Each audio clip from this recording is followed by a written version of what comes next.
everything in his life. Scott has published nearly a dozen award-winning books, and he's created an online podcast reaching a worldwide audience. His recent topics on his podcast are such things: creating our life, creating our world, and self-control. He's taking visionary communications, mastering fundamentals into a different dimension throughout the world. Please join me in welcoming with a warm welcome for Scott Friedman, Increasing Acceptance of the Power of the Mind. Increasing Acceptance of the Power of the Mind, Scott Friedman. Yay! Well, thank you for that introduction. And having listened to the educational tip, I need to redo my speech, so I'll be right back. Okay. We create our world with our mind. And the more we understand how we do that, the more we can create a world more to our liking. Welcome, fellow Toastmasters from around the world. It's great to have everybody here. One of the things that becomes immediately apparent as we start to study how we create our world with our mind is we start to realize that what we focus on grows. So if we want to focus on something, we need to know that doing that is going to make it grow. And so when we look at our life, we can see what we're focusing on because our life will reflect that back to us. I believe that what I want to focus on is what's true and sharing what's true with as much kindness as I can muster. And so when I look at my life and I say, okay, is that playing out? Is that life being created for me? And I think about people that trust me. I had a client in the mortgage business, and she had to come in with $50,000 cash. And she said, oh, I'll just hand you the cash. You don't need to give me a receipt. I trust you.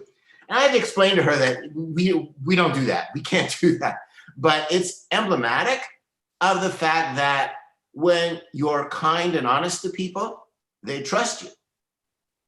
And those of you that know me know that you could pretty much count on me for a response that's accepting and kind. I mean, one of the things that is part and parcel of being my friend is I would never consider having a friend who I don't admire, which is why it's easy to have Wayne as a friend as an example, because there's so much to admire there.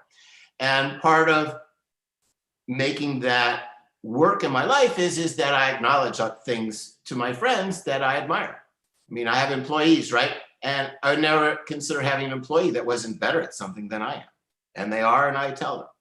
So I'm creating my life by focusing on those thoughts of sharing what's true with as much kindness as possible.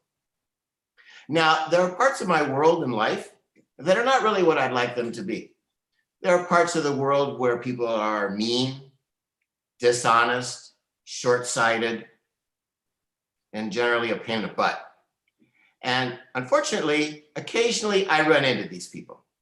And I ask myself, okay, how am I going to use the fact that I create my world to respond in this situation? And I fall back on something that I really believe is true, and that is that example is the most powerful form of leadership. And that paired with the concept that we're all one. So when I look at somebody who's behaving badly, I can look and say, well, they're really being defensive because they're embarrassed about that they don't really know something. And I say, I relate to what it is to be embarrassed about not knowing anything or something. Thank God I don't have to be embarrassed about not knowing anything, because there are a few things I do know. Okay. But so I went, and when that happens, I can go and be empathetic to them. And they feel accepted and safe and secure, and it enables them, particularly if they're an underwriter, to be a lot more flexible and receptive to what I have to say, which is good because if I don't get loans done, I don't eat. So it's really important to be able to jolly these people along when at times they're being short-sighted and uncooperative. And that's my plan of how to do that. And also with my podcast, I have sharing about things that are issues for me and how I deal with them. Like I don't get along with my older brother at all. I mean, it's a good thing I have self-control. So I had to record a podcast about that to have self-control. But because I have self-control, I have not murdered my older brother, which is, I consider to be a good thing. But he is not my favorite person.